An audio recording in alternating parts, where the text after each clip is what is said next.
അറിയാവുന്നവരോട് തന്നെ ചോദിക്കാൻ പറ്റുള്ളൂ.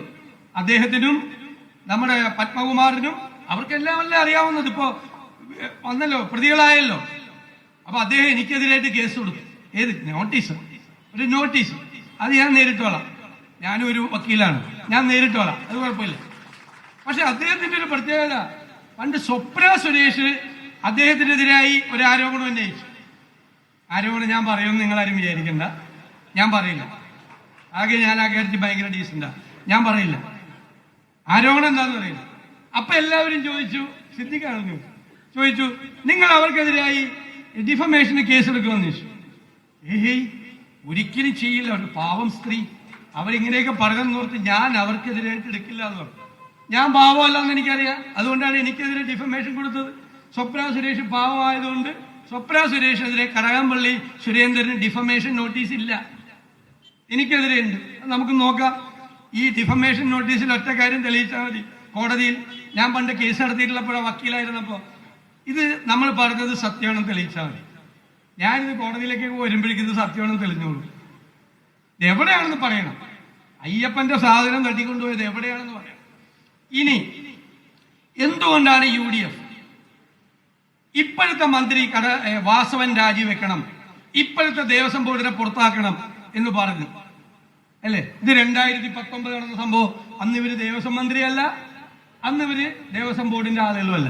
എന്താ കാര്യം? ഹൈക്കോടതി വിധി വന്നപ്പോൾ നമുക്ക് ഇതൊക്കെ അറിയുന്നത് പറഞ്ഞിട്ടുണ്ട്. ഇത് 2022 ആയപ്പോഴേക്കും എല്ലാവർക്കും അറിയാമായിരുന്നു.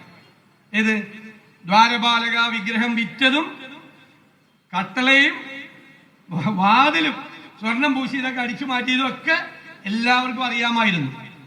ഇപ്പൊ ഇവരെല്ലാവരും പറയുന്ന ഒരു ചോദ്യം, ഈ ഉണ്ണികൃഷ്ണൻ പോറ്റി കള്ളൻ, അയാൾ ശരിയല്ല. ഇപ്പൊ പറയുന്നത് 22 അറിഞ്ഞപ്പോൾ എന്തുകൊണ്ട് ഇങ്ങനെ ഒരു സംഭവം അറിഞ്ഞപ്പോൾ ഉണ്ണികൃഷ്ണൻ പോറ്റിക്കെതിരായി കേസെടുത്തില്ല?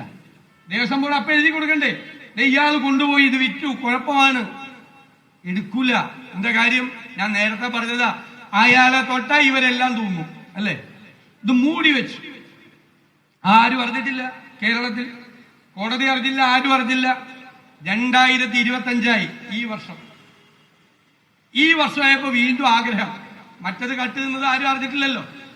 അപ്പൊ ഒന്നും കൂടി പൂശണം സ്വർണം.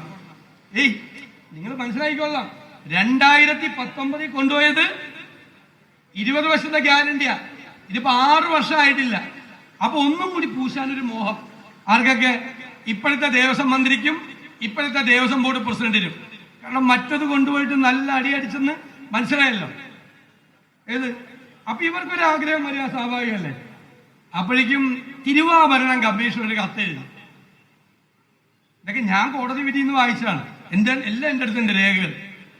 തിരുവാഭരണം കമ്മീഷൻ എഴുതി മദ്രാസിലെ ഈ പറഞ്ഞ റിയൽ സൊല്യൂഷൻസ്,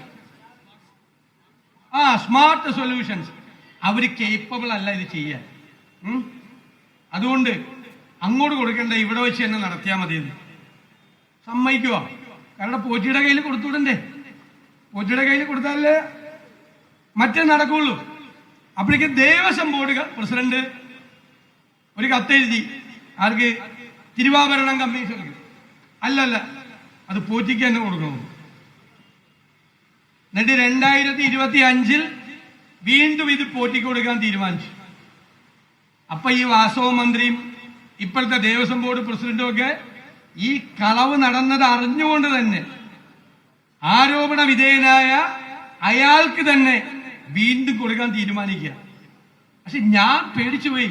കാരണം ദ്വാരപാലക വിഗ്രഹം പോയി, മറ്റേ കഥകിന്റെ സാധനം പോയി, സ്വർണം, കട്ട്ലയുടെ സ്വർണം പോയി. ഈ പ്രാവശ്യം പോറ്റി വന്നിരുന്നെങ്കിൽ എന്ത് ചെയ്തേനെ? അയ്യപ്പന്റെ തങ്ക വിഗ്രഹം ഉറപ്പായിട്ട് പോയി. അതായിരുന്നു ടാർഗറ്റ്. അയ്യപ്പൻ സമ്മതിച്ചില്ല. തങ്ക വിഗ്രഹവും കൂടി അടിച്ചുകൊണ്ട് പോകാൻ അയ്യപ്പൻ സത്യമായിട്ട് സമ്മതിച്ചില്ല എന്നാണ് ഞാൻ വിചാരിക്കുന്നത്. ഞാൻ അയ്യപ്പ ഭക്തനാണ്, ശബരിമല പോകുന്ന ആളാണ്.